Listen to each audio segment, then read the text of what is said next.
Morning guys, this is Mr. Kilburn. I am making a video of the most commonly missed questions on Benchmark 2. Again, I apologize for the technology glitches. People who tried to finish it and graphs and charts weren't there. It became far more confusing than I would have intended. So in case you didn't hear me, this will not count as a quiz score. I just wanted to follow along with what I do here to learn from some of the questions, and some of the questions that we saw, the different topics you saw on this benchmark, we will actually work more with in the coming weeks and months. So again, don't stress about it. It's not counting for a quiz score, but let's learn from some of these questions. So the first one, a crane is lowering a concrete block from a height of 270 feet above the ground at a constant rate of 2.5 feet per second. Which function can be used to determine h, the height in feet above the ground of the concrete block after s seconds? So it's starting up here. So if you were to graph it, that's kind of messy there. If you were to graph it, okay, it's starting 270 feet above the ground. It's lowering at 2.5 feet per second. So it's doing this, down, down, down, down, down, down, down, down, down, down, down, down. Okay. So obviously it has a positive y-intercept, and again, if you were to graph it, the slope would be decreasing. So it's a negative 2.5 feet per second. So it'd be choice 3, starting 270 feet above the ground, lowering at 2.5 feet per second. Okay, next.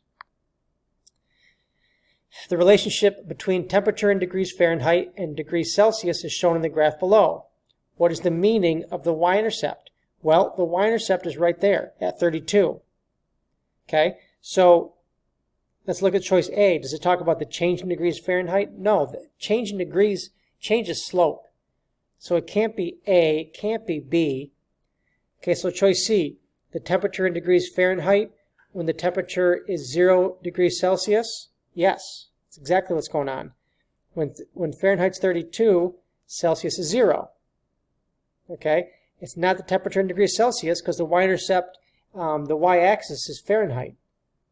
So it's the temperature in degrees Fahrenheit when Celsius is 0. Next. So the graph below shows the relationship in the distances run and the time for 3 people in a 100-yard race. So we've got Bella, Kofi, and Elsie. Okay, so just looking at the graph, who's running the fastest? That's right, Bella, because it's the steepest slope. Who's running the slowest? Elsie. Okay, so Bella's running the fastest, Elsie's running the slowest. So they're saying, well, what if Kofi's running this amount? Okay, now some of you were kind of freaking out because there's no numbers in this graph. So what? If you needed numbers, they would have given you numbers. You don't need numbers. They just want you to know, or want to see if you know 15.55, okay, is going to fall somewhere in between whatever Elsie's running and whatever Bella's running. Well, if Elsie's running the slowest, which of these shows Elsie running the slowest?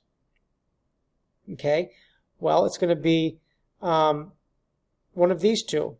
Okay, it can't be A or B because this shows Bella running faster. Well, it can't be A because it shows Elsie running faster than Bella. We know it's not that one. Okay, B shows Bella running the fastest, which is true. All right, but it's also got to show this 15.55 has to be in between Elsie and Bella. 15.55 is not between 0.65 and 0.85. So it can't be this one. Okay, C, 15.55 would be steeper than 15.45. But Kofi is less than Bella. Okay, it's less steep here. So it can't be C. So D makes sense. 15.55 is in between 15.15 and 15.85. Okay, right in between those two. So that makes sense. So 15.55 falls in between those two. Choice D makes sense. Okay, this question. We need the equation of the line given these 2 points. Well, you know your first job is to get the slope, which is m. So subtract your y's, put it on top. Subtract your x's, put them on the bottom. So 0.5 minus a negative 0.5 all over negative 3 minus 3. Okay, so that gives me a change up top. 0.5 plus 0.5 is 1. On the bottom, same signs add, keep the sign. So there's my slope, negative 1/6. So now I write down y equals mx plus b. Plug in my slope, negative 1/6. I don't know my y-intercept, and choose one of these points and substitute. So whichever one you picked, I don't care. Maybe the first one. So we're going to plug in 0.5 for y and negative 3 for x. Okay, here, multiply negative 1/6 times negative 3. So I've got my fancy calculator here. Negative 1/6 times negative 3, and I get 1/2. Subtract a half to both sides. Well, what's a half take away a half? 0. So my equation is negative 1/6 x plus 0, but I don't need to put that. Okay, so obviously it's choice 1. So it's the same thing we did before. Get your slope, take the slope, substitute in to y equals mx plus b, solve for b, which we did here. Once I do that, I've got my equation right here. Next, it says function p is a linear function. And again, function is a word we just started talking about, but for these questions, you could just think of it as equation. So function p is a linear function with a y-intercept of 5. Function q is defined by the equation y equals negative 1/3 x plus 4. Which statement must be true about functions p and q? Okay, so all I know about function p is it has a y-intercept of 5. Function q has a y-intercept of 4, a slope of negative 1/3. So what statement must be true? Well, A, both functions have the same slope. Maybe, but I don't know what the slope is for function p, so it can't be that. B, both functions have a negative slope. Well, function q has a negative slope right here, but I don't know what the slope is of function p, so it can't be B. C, the functions will have the same input when y equals 0. Well, again, maybe, but I don't know. I don't have any other information about function p. D, the functions will have different outputs when x equals 0. Okay, well, suppose I plug a 0 in for function q. Negative 1/3 times 0 plus 4. Okay, negative 1/3 times 0 is 0. 0 plus 4 is 4. Okay, so here the y-intercept is 4 when x is 0. Okay, well, when x is 0 for function p, okay, when x is 0 for function p, it's going to hit the y-axis at 5. So they're definitely going to have different outputs when x is 0. That I know for sure. Okay, a little bit of a tricky question, but not impossible. Okay, this one. Now listen, we've talked about congruent a lot. You guys know congruent means same size, same shape. Keyword is same. Okay, well, if these two triangles are the same, this is the same as this. And this is the same as this. Okay, some of you were plugging in the units into your equations, the centimeters. Don't just ignore those. You don't need to include those. So I'm just going to set it up, and then I know you guys can solve it once you see it set up. Okay, so 2y plus 12 is the same as 2 times 2y minus 3. Okay, distribute, get your y's to one side, your constants to the opposite side, solve for y.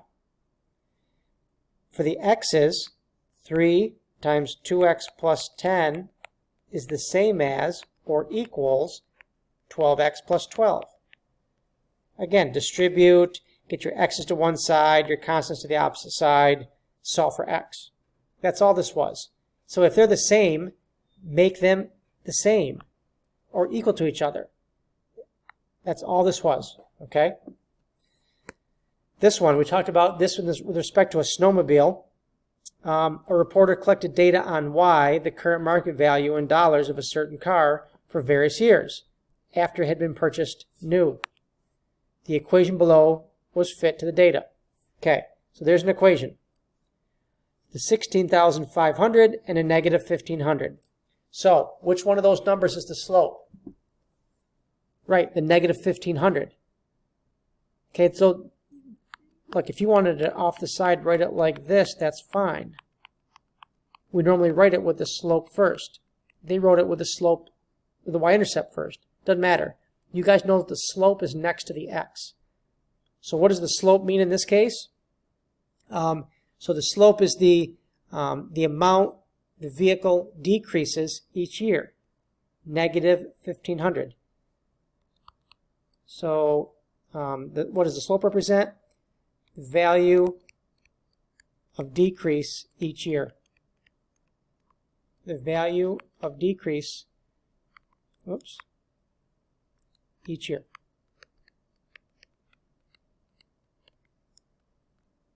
Okay, what does the y-intercept represent? Well, just think how you would see it on a graph. There's the value of the vehicle over time. So what's this initial amount? It's what it cost when it was new. So the initial price of the vehicle, or the cost of the vehicle when it was new. Whatever makes more sense to you. Okay, lastly. Okay, so the mileage question. I guess a lot of you guys freaked out on this one. Once you see it, you'll be like, okay, that wasn't as hard as I thought it was. So Stanley drove his car on a business trip. When he left, the mileage was 840 miles. He comes back, it's 1,200 miles. He used 12 gallons for the trip. Okay? Draw a graph on the grid to show the relationship between gasoline used and miles driven. Okay, and the distance traveled, whatever. Okay, so if it's 840 miles when he left on his odometer, he gets back as 1,200. Okay, so 1,200, subtract 840, good old Stanley traveled 360 miles. But he used 12 gallons of gas. So how many miles per gallon did he get? Well, I don't know. Divide. 360 divided by 12 equals 30 miles per gallon. MPG. Okay, so that's his mileage. All right. Now I'm going to explain Carla's, and then I'll show you what the graph should have looked like. Carla made the same trip. Well, if she made the same trip, how many miles she travel? If it's the same as Stanley. Right, 360. But she only used 10 gallons. So 360 divided by 10, she got 36 miles per gallon. So when we go to graph those, okay, it looks like that.